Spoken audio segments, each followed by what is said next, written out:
Schizophrenia is one of the most misunderstood mental illnesses. It's a complex brain disorder that changes how a person thinks, feels, and perceives reality.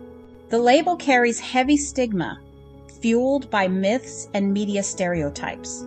In truth, people with schizophrenia are far more likely to be victims than perpetrators of violence.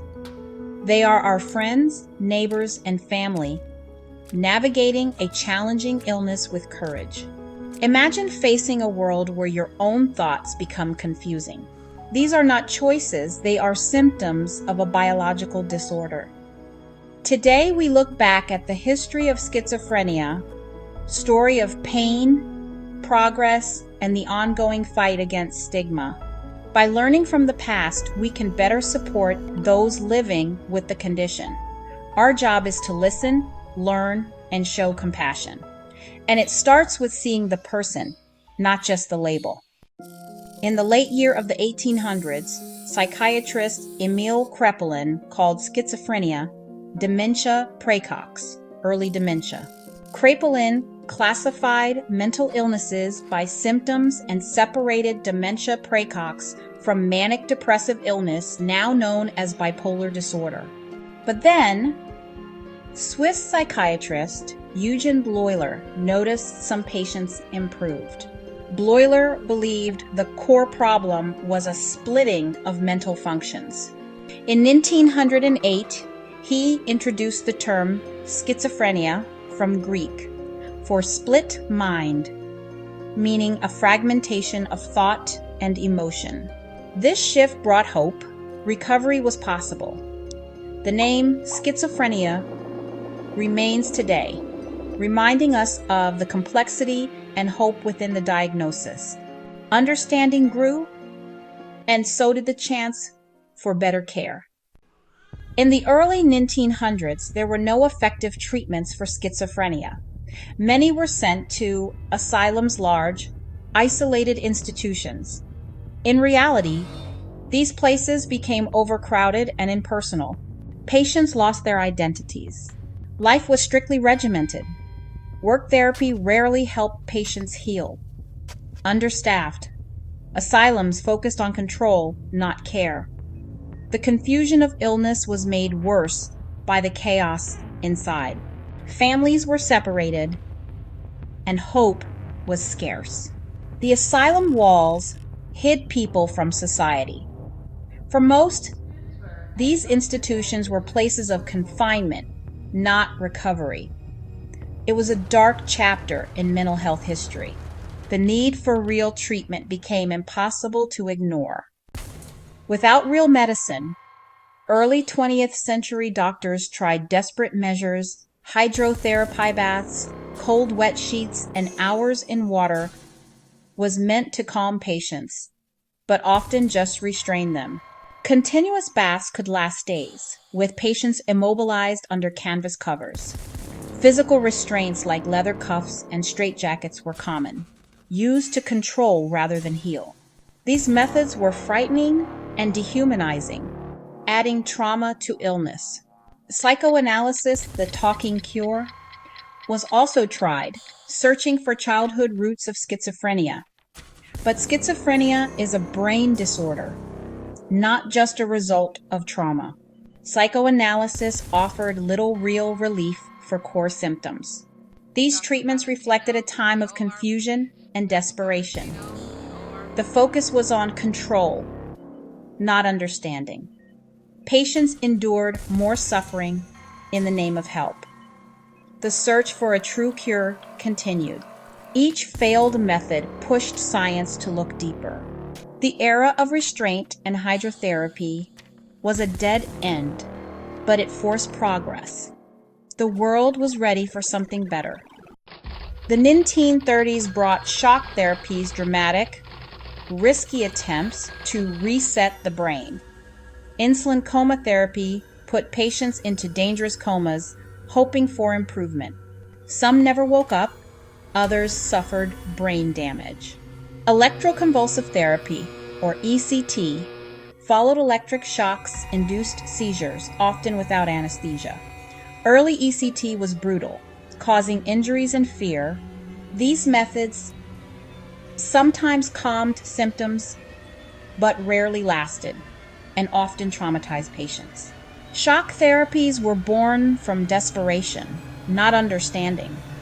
They reflected the era's hope for a quick fix, but the cost was high. For many, treatment meant pain and terror. Yet, these experiments showed that the brain could be changed. The search for safer, more effective treatments intensified. The failures of shock therapy made the need for real medicine clear.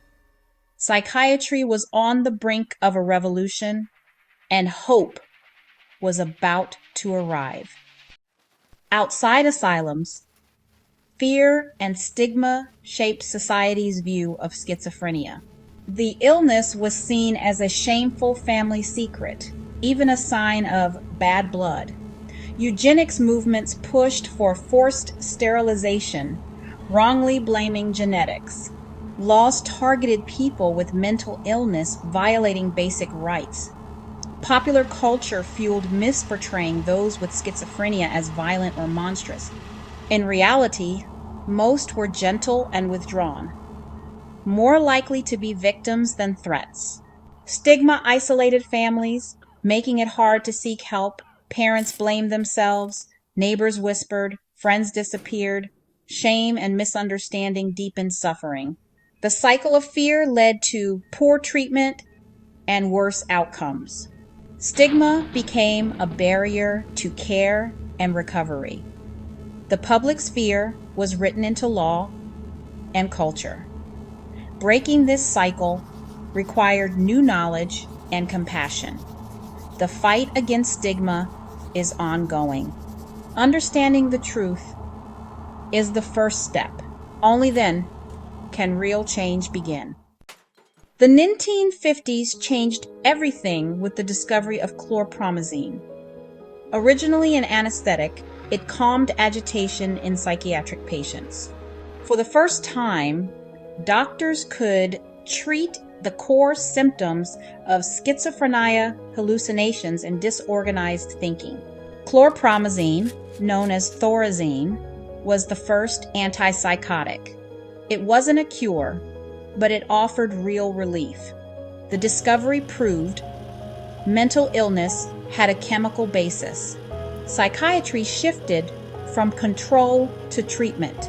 Antipsychotics made it possible for many to leave asylums and return to their communities. This sparked deinstitutionalizing old hospitals and building community care. The hope was for better, more humane treatment.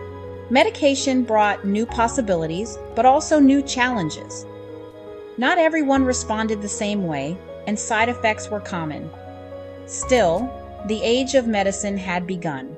The focus turned to recovery, not just containment.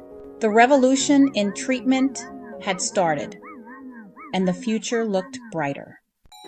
Today, we know schizophrenia is a complex brain disorder, not a moral failing. Brain imaging reveals changes in structure and communication, especially involving dopamine. Other chemicals like glutamate and serotonin also play roles. Genetics matter, but environment like birth complications or early stress also increases risk. It's not a simple inherited disease, but a mix of vulnerability and life events. This knowledge moves us away from blame and toward science. New medications target different brain chemicals, aiming for better results and fewer side effects. Non-medical treatments like cognitive therapy, social support, and healthy living are also vital. Research is ongoing, with hope for even better options ahead. Understanding the brain's complexity guides every new advance. The journey from shadow to science continues. Each discovery brings us closer to real solutions. Compassion and knowledge now shape our approach. The future of treatment is filled with promise, and the story is still being written. The history of schizophrenia shows how far we've come, from asylums to community care, from restraints to recovery. Today, treatment is about more than medication, it's a team approach. Psychiatrists, therapists, case managers, and families work together. Coordinated specialty care helps people build meaningful lives, not just reduce symptoms. Recovery is possible with the right support, but challenges remain: stigma, lack of access, and misunderstanding still exist. We must keep fighting prejudice and advocating for better care. Open conversations and education are key. Research and innovation must continue. Above all, compassion matters most. Behind every diagnosis is a person with hopes and dreams. Dignity, respect, and kindness are essential. Challenge stereotypes and learn the facts. Reach out to those who struggle. Your support can change a life. Understanding and empathy are the most powerful medicine of all.